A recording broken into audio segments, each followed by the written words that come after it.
Premièrement, c'est une évidence, c'est une agence, qui a plus que bonne presse, qui a des réalisations remarquables. On avait envie aussi de reprendre le qualificatif pour nous, c'est-à-dire remarquable, de faire une AG très originale dans le contexte pandémique que l'on connaît. Donc on est allé chercher les meilleurs tout simplement. Alors l'organisation de l'événement, évidemment, c'est un type d'événement qui prend beaucoup de temps. Un congrès, une AG, ça prend en général 10 mois de préparation.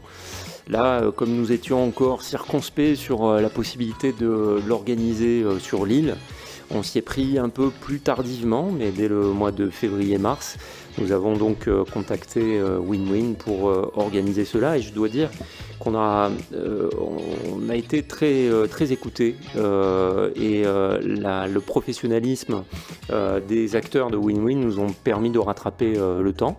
Donc il faut à peu près 6 mois pour organiser un tel événement institutionnel en essayant de mixer les formats entre un format très attractif pour des dirigeants de clubs qui doivent se connecter un samedi matin.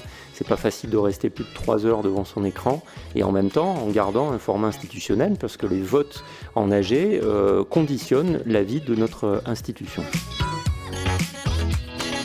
La Fédération française de rugby souhaite chaque année innover dans le fond et aussi la forme pour essayer de surprendre un peu l'ensemble de ses dirigeants et licenciés. Je crois que cette fois-ci, c'est plus que jamais réussi, avec un animateur évidemment professionnel que l'on avait vu sur les écrans de Canal+ il y a quelques temps et que l'on entend encore sur les antennes de Sud Radio.